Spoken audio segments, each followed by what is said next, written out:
François Pétis was a French Orientalist. He was born in Paris, the son of the Arabic interpreter of the French court, and inherited this office at his father's death in 1695, afterwards transmitting it to his own son, Alexandre Louis Marie, who also became a notable Orientalist. At an early age, François was sent by Colbert to the East. During the 10 years he spent in Syria, Persia and Turkey, he learned Arabic, Persian and Turkish and collected materials which he would use in future writings.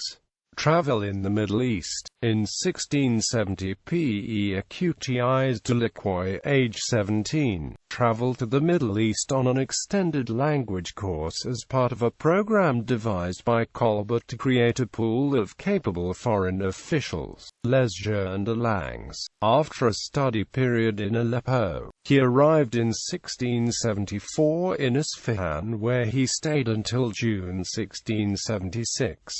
From a short description of his stay we learn of his deep interest in the manners of the dervish. Having worked 6 full months on the Shahnameh, together with Mullah Kerim, the extreme dedication made me fall into an illness lasting 2 months on the brink of death, from which I hardly recovered, to find that, notwithstanding the 20 volumes of books I had read, I did not yet know the registers of the court, the patents of the king, or the rules of the merchants. I still had to learn from a certain theological and very difficult book called Masnavi. I looked for someone who knew the book, but against payment I found no one, and was obliged to turn to a great superior of the Mevlevi. A friend conducted me there, and I had hardly paid my respects, so he offered me his services for the understanding of the Masnavi, and he allowed me, during 4 or 5 months, to see him very frequently to study.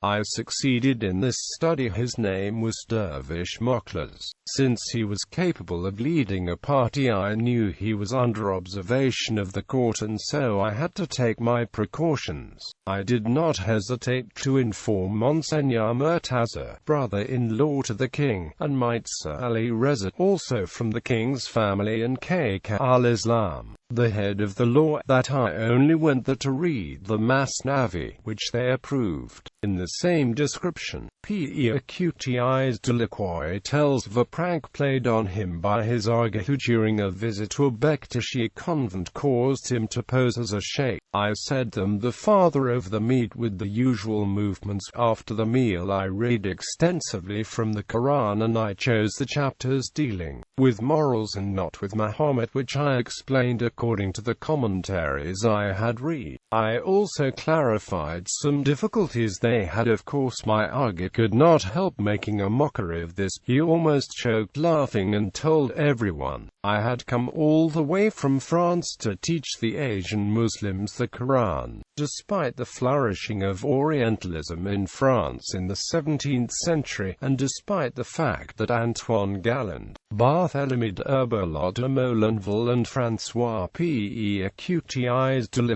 at one time frequented the Wednesday afternoon discussions, Les Mercuriales, of Gilles Ménage together, little has remained of the explicit and detailed references to the Masnavi. Sufism in general one could have expected from Pétis, or François Bernier for that matter. One should, however, keep in mind the real risk run by deviating opinion. It was not until 1682, following the Versailles Edict, that only the intention to kill with poison and sacrilege coupled with that intention could be withheld as grounds for capital punishment over witchcraft. The proceedings against the Quietists thus only narrowly escaped the greater dangers of the lingering witch craze. In 1685, concerted Catholic censorship became a matter of state after the Edict of Fontainebleau. The opinion had by then developed that there was much resemblance between the Quietism of East and West. September 1688. later life, he served briefly as secretary to the French ambassador in Morocco, and was interpreter to the French forces sent against Algiers,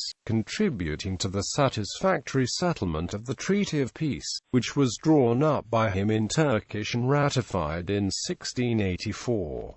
He conducted the negotiations with Tunis and Tripoli in 1685, and those with Morocco in 1687, and in 1692 he was ultimately rewarded with an appointment to the Arabic chair in the Collège Royal de France, which he held until his death in 1713. Works he published contest Turks, an Armenian dictionary, and an account of Ethiopia. He also read The 1001 Days, a collection of fairy tales based on the model of 1001 Nights. It was published in 5 volumes between 1710 and 1712. He supposedly translated it from a Persian compilation titled Hati-Uyek Raz, which he acquired from one Dervish Meklis or Moklasses in Isfahan in 1675. It is unclear how much of this is true, and how much of the collection was actually invented by Persian de Croix himself. In any event, stories from the collection inspired other works including Carlo Gozzi's Il Re Servo and Turandot.